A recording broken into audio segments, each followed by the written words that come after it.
Very good morning, welcome to Raj news. నేను విజయ్ శంకర్. మొత్తంగా ఏదైతే నిన్న రేవంత్ చేసినటువంటి ఒక ప్రకటన బహిరంగ సభలో తెలంగాణ వ్యాప్తంగా కూడా ప్రధాన చర్చలోకి వచ్చేసింది. ఈరోజు తెలంగాణ వ్యాప్తంగా కూడా ఈ అంశానికి సంబంధించి చర్చించుకుంటున్నారు. మరోవైపు ఆంధ్రప్రదేశ్ రాజకీయాలు కూడా రాళ్ల రాజకీయాలతో రసవత్తరంగా మారాయి. దానికి సంబంధించిన విమర్శలు ప్రతి విమర్శలు జరుగుతున్నాయి. మరోవైపు కడప రాజకీయాలు మరింత రసవత్తరంగా మారాయని చెప్పుకోవాలి ఆంధ్రప్రదేశ్ రాజకీయాల్లో. దాంతోపాటు మరిన్ని జాతీయ అంశాలకు సంబంధించి కూడా ఈరోజు మనతో మాట్లాడేందుకు మరింత విశ్లేషణాత్మకంగా సమాచారం అందించేందుకు మా పొలిటికల్ ఎడిటర్ అరవింద్ కొల్లి గారు సిద్ధంగా ఉన్నారు. వారిని అడిగి మరిన్ని విషయాలు తెలుసుకునే ప్రయత్నం చేద్దాం. గుడ్ మార్నింగ్ అరవింద్ గారు. నేను అన్నట్లుగా ఈరోజు రాష్ట్ర వ్యాప్తంగా కూడా ఒకటే చర్చ, 2 లక్షల రుణమాఫీ ఏకకాలంలో చేస్తాను రేవంత్ రెడ్డి. రుణమాఫీ చుట్టూ గత రాత్రి నుంచి రాజకీయాలు తిరుగుతున్నాయనే విషయంలో అనుమానమే లేదు. ఒక పక్క దానికి సమర్థిస్తూ కాంగ్రెస్ శ్రేణులు కూడా ఈ విషయాన్ని ముందుకు తీసుకెళ్ళడానికి ప్రయత్నం చేస్తుంటే, మరోపక్క విమర్శల బాణాలు కూడా అదే స్థాయిలో వినిపిస్తున్నాయి. నిన్న ఈ ప్రకటన కంటే ముందే బీజేపీ ఒక రైతు దీక్ష పేరిట వాళ్ళు కొన్ని చోట్ల ధర్నాలు అది చేశారు. అది ఎట్లా ఉంటే, ఈ ప్రకటన వచ్చిన వెంటనే హరీష్ రావు నుంచి స్పందన వచ్చింది. హరీష్ రావు దాన్ని అంటే ఎన్నికల స్టంట్గా కొట్టిపారేశారు. అదే సందర్భంలో గవర్నమెంట్ మాత్రం చాలా క్లియర్గా దానికి సంబంధించినటువంటి విధి విధానాల రూపకల్పనకి సంబంధించినటువంటి అంశం. అదే సందర్భంలో ఒకేసారి రుణమాఫీ చేయడానికి ఒక ఫార్ములా గతంలో రేవంత్ రెడ్డి ఏదైతే చెప్పారో దానికి సంబంధించినటువంటి ఇనిషియేషన్ కూడా కొంత కనిపిస్తోంది. అది అవుతుందా కాదా అనే విషయం రాజకీయ అంశము, రాజకీయ పార్టీల మధ్య విమర్శలకు సంబంధించిన అంశం. కానీ అది ఒక ఫార్ములా మాత్రం ఎట్లా అంటే, ఈ మొత్తం రుణాన్ని రాష్ట్ర ప్రభుత్వ అకౌంట్లోకి మార్చి రాష్ట్ర ప్రభుత్వ అకౌంట్కి అంటే ఒక ఎస్క్రో అకౌంట్ ద్వారా దానికి దీని మొత్తాన్ని బ్యాంకుల నుంచి రుణంగా తీసుకోవాలి. దీన్ని అంటే 40 వాయిదాల్లోనో 50 వాయిదాల్లోనో చెల్లించాలి అనేది రాష్ట్ర ప్రభుత్వ ఎస్క్రో అకౌంట్. ఎస్క్రో అకౌంట్ అంటే డబ్బుల ట్రాన్సాక్షన్స్కి సంబంధించిన అకౌంట్. అంటే నగదు రెవెన్యూ రాబడి ఉండేటటువంటి అకౌంట్స్ని ఎస్క్రో అకౌంట్స్ అంటారు. ఎస్క్రో అకౌంట్స్కి తరలించి అక్కడి నుంచి చేయాలన్న ఒక ఫార్ములా అయితే క్రియేట్ అయింది. ఈ ఫార్ములా గురించి రుణమాఫీ చర్చ వచ్చిన ప్రతి సందర్భంలోనూ ఇటువంటి ప్రతిపాదనలే ముందుకు వస్తున్నాయి. గతంలో ఆంధ్రప్రదేశ్ ప్రభుత్వం రుణమాఫీ సర్టిఫికెట్ ఇస్తే అవి ఎందుకు పనికిరాలేదు అనే విమర్శలు ఉన్నాయి. అదే సందర్భంలో కేసీఆర్ మొదటి దఫాలో 4 విడతలుగా చేసినటువంటి రుణమాఫీకి సంబంధించిన అంశం. రెండోసారి కూడా చివర్లో తీరా ఎన్నికలు వచ్చే కంటే 4 నెలల ముందో 3 నెలల ముందో ప్రాసెస్ స్టార్ట్ చేసి అదంతా గందరగోళం అయిపోయి జరిగినటువంటి రుణమాఫీ. ఆ సందర్భంలో కూడా ఇదే రకమైనటువంటి ఒక టర్న్కి ప్రపోజల్ కావాలి అనేటటువంటి చర్చ వచ్చింది.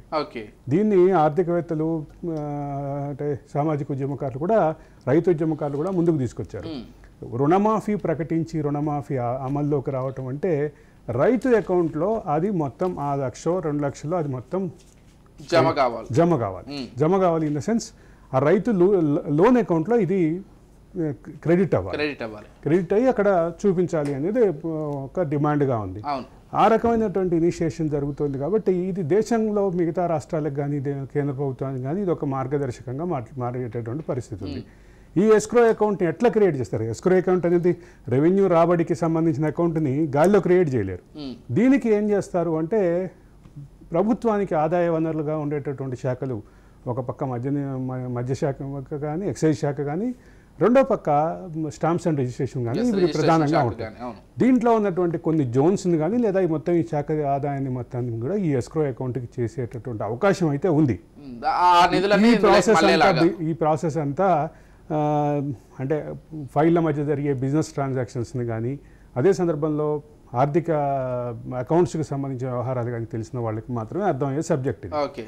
ఈ ఎస్క్రో అకౌంట్ క్రియేట్ చేయడం ద్వారా దీనికి ఒక సొల్యూషన్ ఇవ్వాలని రాష్ట్ర ప్రభుత్వం ప్రయత్నిస్తున్నట్టుగా మనకైతే సమాచారం ఉంది. దీన్ని ఏ రకమైనటువంటి నిజంగానే చేయగలరా లేదా రాష్ట్ర ప్రభుత్వం దీనికి మళ్ళీ రిజర్వ్ బ్యాంక్ ఆఫ్ ఇండియా నుంచి ఏమన్నా నిబంధనలు అడ్డం పడతాయా, వీటన్నిటిని కూడా ఆచరణలోకి వచ్చే క్రమంలో మనకు అర్థమవుతుంది.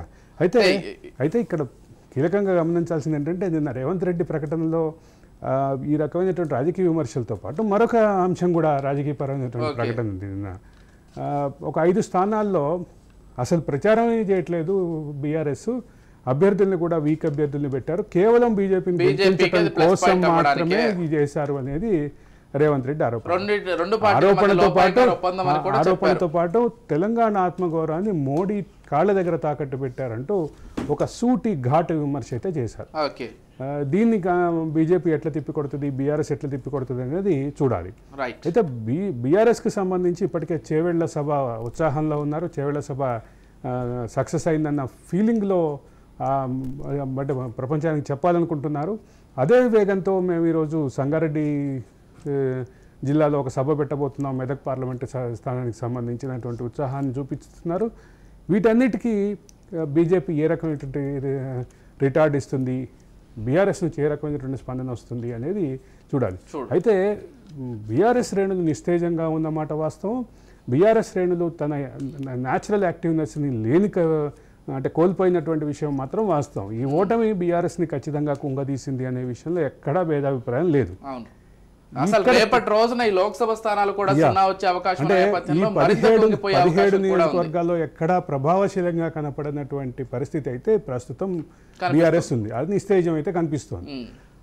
అట్లాంటి పరిస్థితిలో ఒక గాంభీర్యం ప్రదర్శించడానికి ఇప్పటికే చేవెళ్లలో సభ సక్సెస్ అనేటటువంటి ఉద్దేశాన్ని ప్రపంచానికి చెప్పడం కోసం ప్రయత్నిస్తోంది. తర్వాత ఈరోజు సంగారెడ్డిలో జిల్లాలో జరగబోయేటటువంటి సభని కూడా అదే రకమైనటువంటి ఉద్దేశంతో చూపించేటటువంటి పరిస్థితి ఉంది. కానీ ఒకటి మాత్రం వాస్తవం ఏంటంటే 17 నియోజకవర్గాల్లో ఎక్కడ ప్రభావశీలంగా అయితే ఒక కార్యకర్తలు కానీ ఆ పార్టీ కానీ కనిపించేటట్లుగా అయితే కనిపించట్లేదు. చూడాలి. అంటే రేవంత్ రెడ్డి చేసినటువంటి ఈ రుణమాఫీకి సంబంధించి కూడా మరింత ప్రభావం చూపే అవకాశం మాత్రం ఖచ్చితంగా ఉంది రేపు ఎలక్షన్స్లో. ఇది కాంగ్రెస్కి పెద్ద ప్లస్ పాయింట్ అని చెప్పడంలో ఎలాంటి డౌట్ కూడా అవసరం లేదు. పోతే ఆంధ్రప్రదేశ్కి సంబంధించి రాళ్ల దాడులు అది కూడా కేవలం సీఎం జగన్ పైన మాత్రమే కాదు, అటు చంద్రబాబు పైన, పవన్ కళ్యాణ్ పైన కూడా జరిగాయి. ట్విస్ట్ ఏంటంటే 3 కేసుల్లో కూడా ఏ ఒక్క నిందితుని కూడా పట్టుకోలేదు. అసలు ఎవరు చేశారో అర్థం కానటువంటి చోటేదో జనసేన కార్యకర్తలు పట్టుకుని ఒక అతన్ని అప్పగించారు పోలీసులకంటూ వార్త వచ్చింది, కానీ దాని కూడా కన్ఫర్మేషన్ అయితే లేదు. ఫాలో అప్ వార్తలు ఏం కనిపించట్లేదు. ఒకవేళ నిజంగానే అతన్ని పట్టుకున్నటువంటి పరిస్థితి ఉంటే అతను ఏం చెప్పాడు, అతను ఎందుకు చేశాడు, ఇవన్నీ బయటికి రావాలి ఈ పార్టీకి. మనం చెక్ చేసుకుంటే కూడా మన నెట్వర్క్ ద్వారా దానికి సంబంధించినటువంటి మీరు అన్నమాటే కరెక్ట్. 3 చోట్ల నిందితులు ఎవరు అనేటటువంటి అంశం అయితే ఇంకా రాలేదు. ముగ్గురు కూడా అత్యంత ప్రభావితం చూపించేటువంటి నాయకులు. సీఎం జగన్ ఆయన ముఖ్యమంత్రి స్థాయిలో ఉన్నారు, జడ్పీ సెక్యూరిటీ చంద్రబాబుకు ఉంది. ఇక పవన్ కళ్యాణ్ గురించి ఆయన అభిమాన ఫాలోయింగ్ గురించి చెప్పాల్సిన పని లేదు. అంటే ఇక్కడ ముగ్గురు కూడా తెలుగు రాష్ట్రాల్లో అంటే ముఖ్యంగా ఆంధ్రప్రదేశ్ రాష్ట్రంలో పెద్ద క్రౌడ్ పుల్లర్స్. జగన్ వస్తున్నారు అంటే జనం వస్తారు, పవన్ వస్తున్నారు అంటే జనం వస్తారు, చంద్రబాబు వస్తున్నారు అంటే జనం వస్తారు. ఈ ప్రభావశీలమైనటువంటి వ్యక్తుల విషయంలో పోలీస్ శాఖ అత్యంత జాగరూకతతో ఉండాల్సిన పరిస్థితి ఉంది. అసలు నిన్న ప్రకటన చూస్తే, ఇది మన విజయవాడ కమిషనర్ ప్రకటన చూస్తే, అంటే ఒక ట్రయల్ రన్ నిర్వహించాము, అంటే విఐపి పాసింగ్ కోసం, అంటే ఆయన పైకెక్కి ప్రసంగిస్తారు కాబట్టి కరెంటు తీగలు తెగే అవకాశం ఉంది కాబట్టి కరెంటు తీసేసాము. ఇట్లాంటి కొన్ని ప్రకటనలు కాస్త బాధ్యతారహితంగా అనిపిస్తున్నప్పటికీ ఒకటి మాత్రం క్లియర్, ఆ సందర్భంగా అంటే రాయి దాడి జరిగిన సందర్భంగా జగన్ చుట్టూ ఉన్నటువంటి భద్రతా సిబ్బంది ప్రోటోకాల్ పాటించలేదు. ప్రోటోకాల్ అంటే ఇటువంటిది జరిగినప్పుడు ఒక సిస్టమ్ ఎస్ఓపి ఉంటుంది, దాన్ని పాటించలేదు అనేది ప్రధానమైనటువంటి చర్చ. ఇప్పుడు విఐపి మీద అటాక్ జరిగింది అనగానే వెంటనే బుల్లెట్ ప్రూఫ్ వాళ్ళ చేతుల్లో బ్యాగ్ సూట్ కేసు లాంటివి ఉంటాయి, ఆ బుల్లెట్ ప్రూఫ్లు తెరవాలి, రౌండ్ చేయాలి అసలు ఫస్ట్. రెండోది ఏంటంటే టార్చ్ ఫోకస్ లైట్స్ ఉంటాయి, వాళ్ళ దగ్గర ఫోకస్ లైట్స్ ఉంటాయి. నైట్ ఖచ్చితంగా ఇటువంటి విఐపీస్ తోటి ఉండేటటువంటి సెక్యూరిటీ సిబ్బంది దగ్గర హై ఫోకస్డ్ లైట్స్ ఉంటాయి, వాటిని వాడలేదు, అలర్ట్ కాలేదు, రౌండ్ చేయలేదు. రెండోది విఐపికి సంబంధించినటువంటి మూమెంట్లో అలర్ట్గా ఉండాల్సినటువంటి అంశాలకి ప్రాథమికమైనటువంటి ఏదైతే అంశాలు ఉంటాయో వాటి విషయంలో కూడా అనుమానాలు వ్యక్తం. మరోవర్ ఆయనకి ఏదైతే బుల్లెట్ ప్రూఫ్ వెహికల్ ఉందో బుల్లెట్ ప్రూఫ్ వెహికల్ లేక వెంటనే తరలించే ప్రయత్నం చేయలేదు. తర్వాత కూడా చాలా సేపు ఆ బ్లడ్ ని ఆయన టవల్తో తుడుచుకుంటూ కనిపించినటువంటి పరిస్థితి. ప్రధానమైన అంశం ఏంటంటే ఆ వాహనంలో ముఖ్యమంత్రి కాబట్టి ముఖ్యమంత్రికి ప్రోటోకాల్ ప్రకారం ఉండేటటువంటి వైద్య సిబ్బంది ఉంటారు, అంబులెన్స్ ఉంటుంది కాన్వాయ్లో, ఆ క్రమంలోనే వాళ్ళు అటెండ్ అయ్యారు తప్ప. అంటే ఇక్కడ ప్రధానమైన అంశం ఏంటంటే రూఫ్ మీద జరిగినటువంటి ఈ ఘటనకి వెంటనే మొత్తం కవర్ చేయాల్సినటువంటి పరిస్థితి ఉంది. ఇప్పుడు రాయితో ఆగకుండా మరొక ఆయుధంతో దాడి జరిగితే ఏమయ్యేది? ఇక్కడ అంటే రాజకీయాలు పక్కన పెట్టి భద్రతా సిబ్బందికి ముఖ్యమంత్రి స్థాయి వ్యక్తికి ముఖ్యమంత్రి భద్రతా సంబంధించి ప్రాసెస్ ఏదైతే ఉందో, ఆ ప్రోటోకాల్ ఏదైతే ఉందో, ఆ ప్రోటోకాల్ పాటించలేదు, ఆ ఎస్ఓపి పాటించలేదు అనేటటువంటి విమర్శలు అయితే భద్రతా సిబ్బంది మీద ఉన్నాయి. అసలు అన్నిటికంటే ముఖ్యంగా ముఖ్యమంత్రి ప్రసంగించేటటువంటి క్రమంలో నిలబడగానే చుట్టూ భద్రతగా ఉండాల్సినటువంటి సిబ్బంది కూర్చున్నారు అంటే సరే ముఖ్యమంత్రి కనపడటానికి కూర్చున్నారు అనేటటువంటి వాదనలు వస్తున్నాయి. కానీ ఒక్కసారి రాయి అటాక్ జరగగానే ఆయనకి రాయి తగలగానే వెంటనే వీళ్ళు అలర్ట్ అయిపోయి మొత్తం ఆ బుల్లెట్ ప్రూఫ్ ఓపెన్ చేసి అలర్ట్గా ఉండాల్సినటువంటి పరిస్థితి ఉంది. ఇది ఎందుకు జరగలేదు అనేటటువంటి అంశం కూడా ప్రధానంగా రకరకాల భద్రతాకు సంబంధించినటువంటి భద్రతా వ్యవస్థకు సంబంధించినటువంటి అనుమానాలు కనిపిస్తున్నాయి. మళ్ళీ దీన్ని ఈ ప్రశ్నలు తలెత్తితే కనిపించే అంశం ఇంటెలిజెన్స్ సెక్యూరిటీ వింగ్కి సంబంధించినటువంటి ఇంటెలిజెన్స్ సెక్యూరిటీ వింగ్ ఎందుకు ఈ ప్రోటోకాల్ పాటించలేదు, ఎందుకు ఈ ఎస్ఓపి పాటించలేదు అనే అంశం అయితే ప్రధానంగా చర్చలో ఉంది. ఇది ఇంతటితో ఆగల. చంద్రబాబు విషయంలో కూడా గతంలో ఇదే అనుమానాలు వ్యక్తమయ్యాయి. రాళ్లు వేసినప్పుడు ఇదే రకమైనటువంటి రాళ్ల దాడి ఆయన మీద జరుగుతుంది. ఆయన రాయి కూడా చూపిస్తూ మాట్లాడారు. ఆ దాడి సందర్భంలో కూడా అక్కడైతే మరి ఆయన ఎనర్జీ కమాండర్స్ భద్రతలో ఉంటారు. అక్కడ భద్రతా సిబ్బందికి సంబంధించిన వ్యవహారం మీద చర్చ వచ్చినప్పుడు అది వెంటనే దానికి క్లారిటీ ఇచ్చేశారు. ఎనర్జీ కూడా దానికి ఒక క్లారిటీ ఇచ్చింది. ఇక తర్వాత పవన్ కళ్యాణ్ విషయం. పవన్ కళ్యాణ్కి భద్రత అంటే పవన్ కళ్యాణ్ భద్రతకి ఆయన సొంతంగా కొంతమంది మాజీ సైనికాధికారులను నియమించుకున్నప్పటికీ పవన్ కళ్యాణ్కి భద్రత అంటే పవన్ కళ్యాణ్ అభిమానులే. పవన్ కళ్యాణ్ అభిమానుల భద్రతా వలయం దాటి రాయి విసిరటం, ఆ రాయి విసిరిన వ్యక్తిని పట్టుకుని పోలీసులకు అప్పగించారనే ప్రాథమికమైనటువంటి వార్తలు, దాన్ని ఎక్కడ కన్ఫర్మేషన్స్ రాకపోవడం, ఇవన్నీ కూడా ఏదేమైనా ఒకటి మాత్రం వాస్తవం. మనం నిన్నటి నుంచి మాట్లాడుతున్న సబ్జెక్టే, ఈ ఘటనలు జరిగినప్పటి నుంచి మాట్లాడుతున్న సబ్జెక్టే, విధానాలకి, పాలసీలకి, మేనిఫెస్టోలకి, చర్చలకి కేంద్రం కావాల్సినటువంటి ఆంధ్రప్రదేశ్ రాజకీయాలు రాళ్ల చుట్టూ తిరగటం మాత్రం ఖచ్చితంగా హర్షణీయమైనటువంటి పరిణామం అయితే కాదు. అది కూడా ఆంధ్రప్రదేశ్ ఎట్లాంటి రాజకీయ గడ్డ అంటే విధానాల కోసం తమ జీవితాల్ని త్యాగం చేసినటువంటి వ్యక్తులు ఉన్నటువంటి గడ్డ. అటు కాంగ్రెస్లోను, ఇటు టీడీపీలోను, అటు వామపక్షాల్లోనూ, ఇటు అంటే ఇంత బలమైనటువంటి వామపక్ష ఉద్యమాలు ఉన్న చోట కూడా బీజేపీకి సంబంధించినటువంటి ఆర్ఎస్ఎస్ మూలాలు ఉన్నటువంటి వ్యక్తులు కొంతమంది ఉన్నారు. వీళ్ళకి సంబంధించినటువంటి వాళ్ళ జీవితాలు మొత్తం అదే విధానాల కోసం, విలువల కోసం పాటుపడినటువంటి వ్యక్తులు. అటువంటి వాళ్ళు ఉన్న చోట ఈ రాళ్ల చుట్టూ రాజకీయం తిరగటం మాత్రం హర్షణీయం అయితే కాదు అని మాత్రం చెప్పక తప్పదు. మరోవర్ అసలు విచారణ కూడా జరగకుండా ఎవరికి ఇష్టం వచ్చినట్లుగా ఆ రాజకీయ నాయకులు వారు అనుకూలంగా దీన్ని మలుచుకోవడం కూడా కరెక్ట్ గా అనిపిస్తుంది. అదే సందర్భంలో ఇంకోటి ఆంధ్రప్రదేశ్కి సంబంధించిన ఒక మేజర్ అప్డేట్ కూడా ఉంది. నిన్న కడప నేను ఇందాక చెప్పినట్టుగా ఆంధ్రప్రదేశ్ రాజకీయాలు హీట్ గా ఉంటే సునీతకు సంబంధించినటువంటి అంటే పవర్ పాయింట్ ప్రజెంటేషన్, ఆవిడ విలేకరుల సమావేశం గురించి మాట్లాడకుండా ఈ అంశాన్ని క్లోజ్ చేయలేం. మనం ఆంధ్రప్రదేశ్ రాజకీయాలను క్లోజ్ చేయలేం. ఎందుకు అంటే ఆంధ్రప్రదేశ్ రాజకీయాల్ని మళ్ళీ 2019లో జరిగినటువంటి వివేకానంద రెడ్డి హత్య, వైఎస్ వివేకానంద రెడ్డి హత్య చుట్టూ ఇప్పుడు తిప్పుతున్నటువంటి పరిస్థితి. ఆ చర్చలు మొత్తం ఆ అంశంలోకి వచ్చేసినాయి. సునీతకి సంబంధించినటువంటి మేజర్ అప్డేట్స్ మొత్తం ఇప్పుడు అంటే ఆవిడ చేసినటువంటి విలేకరుల సమావేశం కానీ, ఆ సందర్భంగా ఆవిడ ప్రశ్నలు ఎదుర్కొన్న తీరు కానీ దీని చుట్టూ తిరుగుతుంది. రాజకీయాల్లో హత్యలు, ఈ రకమైనటువంటి అంశాలు చాలా జరిగినాయి. కానీ వివేకానంద రెడ్డి హత్య గత ఎన్నికల ముందు జరిగితే ఈ ఎన్నికల వరకు కూడా కొనసాగటం కీలకంగానే భావించారు. ఎన్నికల్లో కూడా అదే ప్రధానంగా కనిపిస్తుంది. ప్రభావం ఎంత కనిపించబోతోంది అనేటటువంటి సునీత చెప్పిన కొన్ని విషయాలు అయితే 2019లో జరిగినటువంటి హత్య 2024 ఎన్నికల్లో కూడా ఏ రకమైన ప్రభావం చూపుతుంది అనేటటువంటి ఆసక్తి మాత్రం ఖచ్చితంగా ఉంది. ఆ రకమైనటువంటి చర్చ కూడా విస్తృతంగానే జరుగుతుంది దానికి సంబంధించిన అంశం.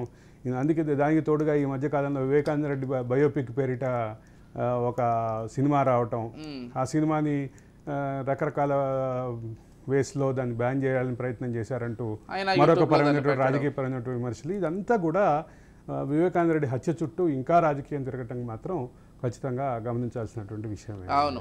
అండ్ సునీత కూడా చెప్తూ నేను అన్న అపాయింట్మెంట్ అడిగాను కానీ ఇవ్వలేదు అని చెప్పారు. ఇప్పుడు ప్రధానంగా ఇంకొక వ్యక్తి కూడా తెరపైకి వస్తున్నారు ఈ అంశంలో. ఆయన జగన్ ప్రయోగిస్తున్నారా లేకపోతే ఆమె సొంతంగా వస్తున్నారో కానీ జగన్ మేనత్ అయినటువంటి విమలమ్మ ప్రధానంగా సునీత పైన కావచ్చు, షర్మిల పైన కావచ్చు, వాళ్ళపైన గట్టి విమర్శలు చేస్తున్నారు. అంటే ఆవిడకి కౌంటర్ ఇచ్చే క్రమంలో వీళ్ళిద్దరు కూడా చాలా గట్టిగానే కౌంటర్ ఇచ్చారు. మీ అన్న హత్య జరిగితే ఇట్లాగే ఉంటుంది అంటే ఈ రకమైనటువంటి స్పందన అంటే మీ అన్న చెల్లెళ్ళ అనుబంధం చాలా గొప్పది అనుకున్నాను నేను అనేది కూడా సునీత దానికి కౌంటర్ ఇచ్చినటువంటి పరిస్థితి. అంటే ఆంధ్రప్రదేశ్ రాజకీయాల్లో ఈ అంశం 2019 ఎన్నికలతో అయిపోయింది అనుకుంటే 2024 ఎన్నికలకి మళ్ళా ఒక కొత్త రూపంలో కొత్త పరిస్థితిలో మళ్ళీ ముందుకు వచ్చింది. అయితే ఇక్కడ జగన్మోహన్ రెడ్డికి సంబంధించినటువంటి సానుకూలంగా మారుతుందా ప్రతికూలంగా మారుతుందా ఈ అంశం అనేది మాత్రం ఖచ్చితంగా ఆసక్తిదాయకమైనటువంటి అంశంగానే చూడాలి. ఎందుకు అంటే వివేకానంద రెడ్డికి సంబంధించినటువంటి సానుకూలతలు, వివేకానంద రెడ్డికి సంబంధించినటువంటి అంటే ఒక పాజిటివ్ ఫ్యాక్టర్ ఏదైతే ఉందో అది 2019 ఎన్నికల్లో జగన్కి అనుకూలంగా ఉపయోగపడింది. అంటే వివేక హత్య కావటం అనేటటువంటిది జగన్కి అనుకూలంగా ఉపయోగపడింది. 100% ఇది జగన్కి అనుకూలంగా ఉపయోగపడినటువంటి ఫ్యాక్టర్స్లో ఒకటి. ఇప్పుడు వచ్చేసి ఈసారి అది రివర్స్ అవుతుందా అనేటటువంటిది ప్రధానంగా ముఖ్యంగా ఇద్దరు చెల్లెళ్ళు చేసినటువంటి సూటి దాటి విమర్శలు ఏ రకమైనటువంటి ప్రభావం చూపిస్తాయి. అసలు మొత్తం ప్రభావం పక్కన పెడితే కడప పార్లమెంట్ నియోజకవర్గంలో ఏ ప్రభావం చూపిస్తుంది, పులివెందుల్లో ఏ ప్రభావం చూపిస్తుంది అనే ఆసక్తి మాత్రం సర్వత్రా నెలకొని ఉంది. దీనికి ఆ రకమైనటువంటి పాజిటివ్ వైబ్రేషన్స్ వస్తాయా నెగిటివ్ వైబ్రేషన్స్ వస్తాయా జగన్కి అనేది కీలకంగా అందరూ ఆసక్తిగా ఎదురు చూస్తున్న అంశం. అంటే వివేకానంద రెడ్డి హంతకుడిని పక్కన పెట్టుకుని రాజకీయం చేస్తున్నారు అంటూ చెల్లెళ్ళు చేసిన విమర్శల్ని నిజంగానే జనం నమ్ముతారా అనేది కొంచెం ఆసక్తికరంగానే అనిపిస్తోంది విజయ్. ప్రతి సార్వత్రిక ఎన్నికలకి సార్ అంటే ఏదైతే డబ్బు కావచ్చు, మద్యం కావచ్చు, ఏరులై పారుతోంది. ప్రతి సార్వత్రిక ఎన్నికలకు మనం కంపేర్ చేసుకుంటే అది ఎక్కువ అవుతూనే వస్తుంది తప్పించి ఎక్కడా కట్టడి చేసే ప్రయత్నం జరగట్లేదు. గత ఎన్నికల్లో దాదాపు 3,500 కోట్ల రూపాయలు పట్టుబడితే ఈసారి 4,000 కోట్ల రూపాయలకు మించిపోయింది. 4,658 మోరోవర్ పూర్తి ఎలక్షన్ ఆ ఊపు కూడా రాలా నిన్నటికి. ఇంకా ఒక్క ఎన్నికలు కూడా ప్రారంభం కాలేదు. ఆ ఊపు కూడా పూర్తి స్థాయిలో రాలేదు. జరగాల్సిన పంపిణీ ఇప్పుడు జరుగుతుంది. ఇంకా చాలా రాష్ట్రాలకి ఆంధ్రప్రదేశ్ తెలంగాణతో సహా చాలా రాష్ట్రాలకి నోటిఫికేషన్లు రాలేదు. అవును, ఆంధ్రప్రదేశ్ తెలంగాణ రాష్ట్రాల నోటిఫికేషన్ ఎల్లుండి రాబోతుంది. ఎల్లుండి రాబోతున్నటువంటి నోటిఫికేషన్తో పాటు ఇప్పటికీ మొత్తం 5 దశల ఎన్నికలకు సంబంధించినటువంటి ఈ ప్రక్రియలో కేవలం ఒక భాగంలో మాత్రమే ఎన్నికల ప్రక్రియ ప్రారంభమైంది. ఇటువంటి పరిస్థితుల్లో 4,658 కోట్లు 4,658 కోట్లు ఈజ్ అ హ్యూజ్ అమౌంట్.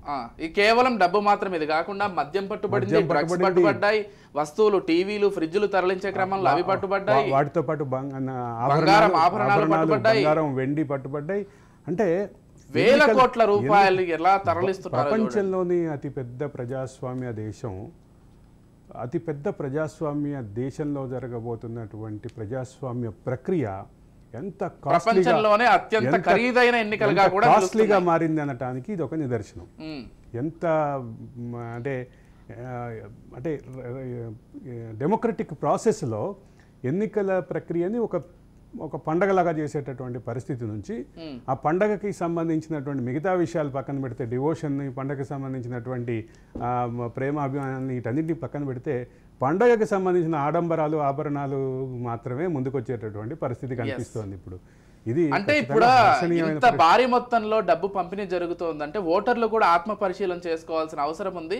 అంటే ఈ మధ్య ఒక ట్రెండ్ వచ్చేసింది, ఎవరు డబ్బులు ఇచ్చినా తీసేసుకుందాం, మనకు కావాల్సిన వాళ్ళకి ఓటేద్దాం అనే ఒక ట్రెండ్ వచ్చేసింది. కాకపోతే అది అనుకున్న స్థాయిలో జరగదు, అనుకున్న విధానంలో జరగదు. అది ఖచ్చితంగా డబ్బు ప్రభావం భారతదేశంలో ఎన్నికలలో ముఖ్యంగా విస్తృతమైనటువంటి సంఖ్యగా ఉన్నటువంటి మధ్యతరగతి ఎన్నికల మూడు మీద కొంతమంది సైకాలజిస్టులు, ఒక 5 సైకాలజిస్టులు కలిసి ఒక సర్వే చేశారు.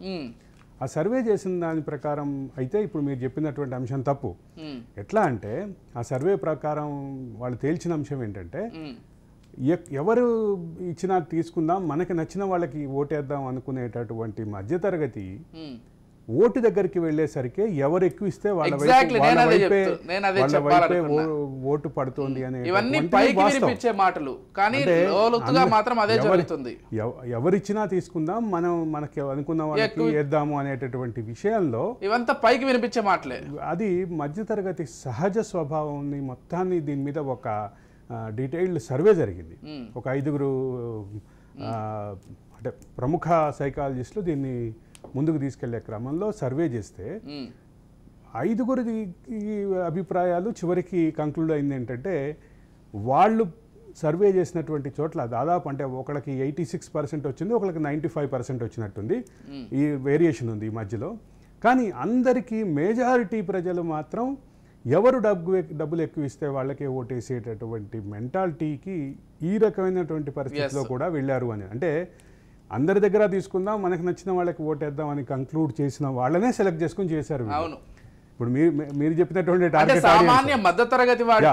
మీరు చెప్పినటువంటి టార్గెట్ ఓటర్స్కే వెళ్ళారు. ఇటువంటి వాళ్ళని సర్వే చేస్తే డబ్బులు తీసుకునే క్రమంలో అందరి దగ్గర తీసుకుని కూడా ఓటు వేసే క్రమంలో ఆటోమేటిక్గా వాళ్ళ ఓటు మాత్రం ఖచ్చితంగా డబ్బులు ఎక్కువ ఇచ్చిన వాళ్ళకే వెళ్తుంది అనేటటువంటి విషయం. మధ్యతరగతి వాడు ఏదో పని చేసినా కానీ దాంట్లో కూడా నిజాయితీగా చేస్తాడని మాత్రం ప్రూవ్ చేసుకుంటున్నారు. అంటే దాదాపుగా అట్లాగే మాట్లాడుకోవాలి. బట్ అది అట్ ద సేమ్ టైం వాళ్ళకున్నటువంటి ఆర్థిక అవసరాలు, వాళ్ళకున్నటువంటి ఆర్థికపరమైనటువంటి కఠినమైనటువంటి పరిస్థితుల రీత్యా డబ్బులు తీసుకుంటున్నారేమో, కానీ దాని వెధవ పని అని కంక్లూడ్ చేయడం కూడా మనకి సరైనటువంటి విషయం కాదు. ఎందుకంటే రాజకీయాల్లో అసలు ఈ ట్రెండ్ని తీసుకొచ్చిన పార్టీలది బాధ్యత తప్ప, తీసుకుంటున్నటువంటి వాళ్ళు లేదంటే తీసుకుని ప్రలోభాలకి లొంగుతున్న వాళ్ళను ప్రధానమైనటువంటి బాధ్యులుగా చూడలేనటువంటి అంటే రాజకీయ సందిగ్ధ స్థితిలో మనం ఉన్నాం. ఇప్పుడు 4,658 కోట్లు ఎన్నికల ప్రక్రియ ప్రారంభమైన నాటి నుంచి ఈ రోజు వరకు, నిన్నటి వరకు సీజ్ అయింది.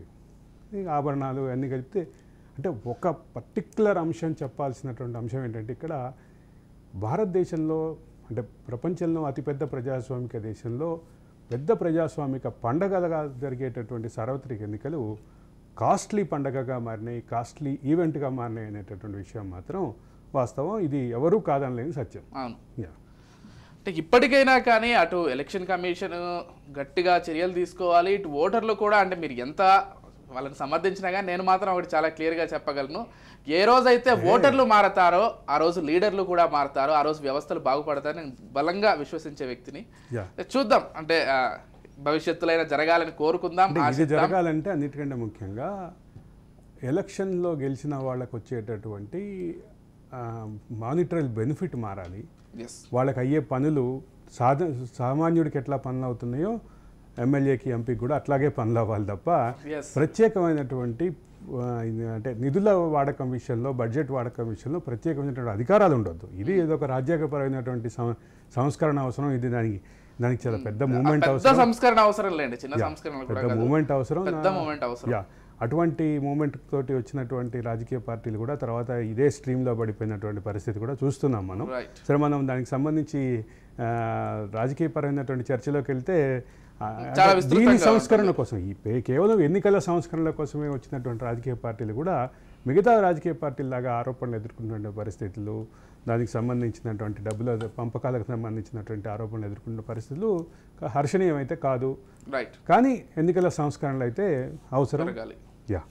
అట్లీస్ట్ ఎలక్షన్ కమిషన్ అయినా మరింత నిబద్ధతతో పనిచేయాల్సిన అవసరం అయితే ఖచ్చితంగా ఉంది ఇంత చూస్తున్న తర్వాత.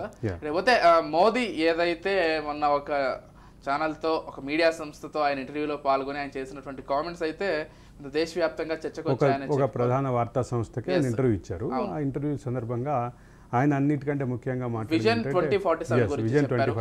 2047 అనగానే దానికి రకరకాల ఊహాగానాలు వస్తాయి. బేసిక్ విషయం ఏంటంటే, భారతదేశం స్వతంత్రం సాధించి 100 సంవత్సరాలు అవుతుంది. 100 years centenary celebrations of Indian freedom. ఆ సందర్భంగా భారతదేశం ఎక్కడ ఉండాలి, భారతదేశం ఏ పరిస్థితిలో ఉండాలి, ఏ రంగాల్లో ఎక్కడ ఉండాలి అనే టార్గెట్ నిర్దేశించుకోవటం మాత్రమే 2047 ఉద్దేశం. ఓకే 2047 అని చెప్పటంలో అంటే మోడీ కానీ కేంద్ర ప్రభుత్వం కానీ ఉద్దేశం ఏంటంటే అప్పటికల్లా జాతీయ స్థాయిలో లక్ష్యాలను రూపొందించుకొని లక్ష్యాల దిశగా వెళదాం అనేది అంశం. ఓకే ఏ పార్టీ అధికారంలో ఉన్నా ఏ వ్యక్తి అధికారంలో ఉన్నా భారతదేశం 100 సంవత్సరాలు అంటే ల్యాండ్ మార్క్కి వచ్చేటప్పటికి ఒక ల్యాండ్ మార్క్ డెవలప్మెంట్ కనపడాలి అనేది ప్రధానమైన అంశం. ఓకే ఇది అందరికీ హర్షణీయమైనటువంటి పరిస్థితి. 2047 సన్నాహక సమావేశాలు గతంలో సంవత్సరం 2 సంవత్సరాల క్రితం చాలా విస్తృతంగా జరిగినాయి. రాష్ట్రాల స్థాయిలో జరిగినాయి, కేంద్ర స్థాయిలో జరిగినాయి. దానికి వివిధ పార్టీల నాయకుల్ని పిలిచారు. తెలుగు రాష్ట్రాల నుంచి ముఖ్యమంత్రులను పిలిచారు, ప్రతిపక్ష నాయకులు చంద్రబాబును పిలిచారు, మరోపక్క కాంగ్రెస్ అన్ని జాతీయ పార్టీలని అన్ని పార్టీలని పిలిచి ఒక విస్తృతపరమైనటువంటి దాన్ని చర్చ చేశారు. దానికి కొన్ని టాస్క్ ఫోర్స్లు ఏర్పాటు చేశారు, దానికి కొన్ని సబ్ కమిటీస్ ఏర్పాటు చేశారు. ఈ సబ్ కమిటీస్ టాస్క్ ఫోర్సు ఆయా రంగాల మీద పరిశీలన చేసి వాటి రిపోర్ట్స్ను సబ్మిట్ చేసినాయి. అది ప్రాసెస్లో ఉంది. 2047 విజన్ డాక్యుమెంట్ అనేది ఒక ప్రాసెస్లో ఉంది. దానికి లక్ష్యాలు నిర్దేశించుకునే క్రమంలో అది ఉపయోగపడుతుంది. కానీ లక్ష్యాలు సాధించడానికి ఏ రకమైనటువంటి కార్యాచరణ అవసరం అనేటటువంటి దిశగా పనులు మొదలు పెట్టాల్సినటువంటి పరిస్థితి. దానికే నీతి ఆయోగ్ని ఇన్వాల్వ్ చేస్తూ ఒక స్పెషల్ టాస్క్ ఫోర్స్ని ఏర్పాటు చేసే ఉద్దేశంలో, రంగాల వారీగా టాస్క్ ఫోర్స్లను ఏర్పాటు చేసే ఉద్దేశంలో యాక్షన్ ప్లాన్ కోసం కేంద్ర ప్రభుత్వం ఉంది. అది ఏ రకమైనటువంటి పాజిటివ్ డైరెక్షన్లో వెళ్తుంది అనేది మనం భవిష్యత్తులో చూడాల్సినటువంటి పరిస్థితి ఉంది. అయితే ఈ ఇంటర్వ్యూ సందర్భంగా మోడీ చేసినటువంటి కొన్ని వ్యాఖ్యలు మాత్రం రాజకీయ దుమారం లేపుతున్నాయి. సుప్రీంకోర్టు దేశ అత్యున్నత సర్వోన్నత న్యాయస్థానం ఇచ్చినటువంటి తీర్పు అది కూడా రాజ్యాంగ ధర్మాసనం ఇచ్చినటువంటి తీర్పులో కూడా వాళ్ళు క్లియర్గా చెప్పింది ఏంటంటే ఇది పౌరుల ప్రాథమిక హక్కులని భంగం చేస్తుంది. పౌరుల ప్రాథమిక హక్కుల భంగం జరగడంతో పాటు ఆయా ప్రాథమిక హక్కుల పరిరక్షణకు ఏర్పాటు చేసినటువంటి ప్రజాప్రాతినిధ్య చట్టాన్ని కానీ, మరోపక్క అంటే 2005లో వచ్చినటువంటి ఆర్టీఏ సమాచార హక్కు చట్టాన్ని కానీ విఘాతం కలిగిస్తోంది అని చెప్పి సుప్రీంకోర్టు వ్యాఖ్యానించింది. ఇప్పుడు దాన్ని అవుట్ రైట్గా సమర్థించడం ద్వారా మోడీకి సంబంధించినటువంటి అది ఇప్పుడు రాజకీయ దుమారం రేగుతోంది.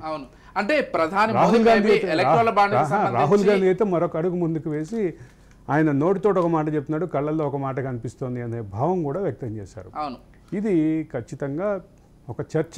కానీ ఒకటి మాత్రం వాస్తవం అరవింద్ గారు, ఏదైతే ప్రధాని మోదీ ఒకవేళ ఎలక్టరల్ బాండ్స్కి సంబంధించి ఆయన వేరే ఉద్దేశాలతో మంచి ఉద్దేశంతో దాన్ని అంటే బీజేపీ పార్టీ దాన్ని ముందుకు తీసుకొని వచ్చి ఉండొచ్చు, కానీ కొన్ని పార్టీలు మాత్రం వాటిని సంపాదించుకునే క్రమంలో కొంతమందిని బెదిరించి కొంతమందిని భయపెట్టి తీసుకున్నటువంటి క్రమం మాత్రం అయితే ఒకటి అయితే క్లియర్. క్విడ్ ప్రోకో ఏదైతే సుప్రీంకోర్టు సస్పెక్ట్ చేసిందో, జరుగుతుందని సస్పెక్ట్ చేసిందో అది ఒక పక్కన క్లియర్గా ఉంది. రెండో పక్క ఎలక్ట్రల్ బాండ్స్కి సంబంధించిన అంశంలో బెదిరింపులకు పాల్పడ్డారు కొన్ని వ్యాపార సంస్థల్ని, కొంతమంది వ్యక్తుల్ని కూడా బెదిరింపులు పాల్పడ్డారు. రెండోది ఈడీ కేసుల్లో ఉన్నటువంటి వాళ్ళని, ఈడీ కేసులు ఎదుర్కొంటూ తీవ్రమైన ఈడీ కేసులు ఎదుర్కొంటున్న వాళ్ళని ఎలక్ట్రల్ బాండ్స్ తీసుకొని వాళ్ళని మీద కేసుల్ని లైటర్ వెన్లో చేశారు. ఇట్లాంటి రకరకాల ఆరోపణలు, రకరకాల అంశాలు అయితే విస్తృతంగా చర్చలో అయితే ఉన్నాయి. దీనిపైన మనం వ్యాఖ్యానించకపోయినా రాజకీయ దుమారం మాత్రం రేగుతోంది అనేది క్లియర్. మోడీ మాట్లాడినటువంటి మాటలతోటి ఒక కొత్త రాజకీయ దుమారం రేగుతోంది అనేటటువంటి అంశం మాత్రం క్లియర్. దానికి వెనుకున్నటువంటి విషయాలు, దానికి ఉన్నటువంటి మిగతా విషయాలను పక్కన పెడితే నిన్న రాహుల్ గాంధీ చేసినటువంటి వ్యాఖ్యల్లో చాలా క్లియర్గా ఆయన నోటితో ఒకటి మాట్లాడుతున్నారు, ఆయన కళ్ళు ఇంకో రకమైనటువంటి మాట మాట్లాడుతున్నాయి అనేటటువంటి భావం రాహుల్ గాంధీ వ్యక్తం చేశారు. రాహుల్ గాంధీతో పాటు మిగతా రాజకీయ పార్టీల నాయకులు కూడా అదే రకమైనటువంటి భావం వ్యక్తం చేశారు. అయితే మోడీ ఎలక్ట్రల్ బాండ్స్ విషయంలో ఆయన చెప్పినటువంటి అంశం ఏంటంటే మొత్తం ఈ ఎన్నికల్లో నిధులకి ఇచ్చేటటువంటి వ్యక్తులని కానీ సంస్థల్ని కానీ అఫీషియల్గా ఇచ్చేటటువంటి మార్గం మేము క్రియేట్ చేసామంటూ ఒక ఇంకోటి కూడా 36-37% మాత్రమే మా పార్టీకి వచ్చింది, మిగిలినంతా ప్రతిపక్షాలకే కదా వచ్చిందని కొత్త వాదన కూడా తీసుకొచ్చారు. అంటే ఇక్కడ 36-37% విషయం ఒక పక్కన ఉంటే ట్రాన్స్పరెంట్గా నిధులు ఇచ్చేటటువంటి ప్రక్రియ అనేటువంటి దగ్గర అసలు ట్రాన్స్పరెన్సీ లేదనే సుప్రీంకోర్టు వ్యాఖ్యానించింది. సుప్రీంకోర్టు వ్యాఖ్యానం కూడా ఏమీ లేదు అనేటటువంటి విషయం. రైట్. థ్యాంక్ యూ అరవింద్ గారు, థ్యాంక్ యూ సో మచ్ అండి. అన్ని విషయాలకు సంబంధించి చక్కటి విశ్లేషణ అయితే అందించారు. రైట్, ఇదే ఇవాల్టి special discussion. Keep watching Raj news.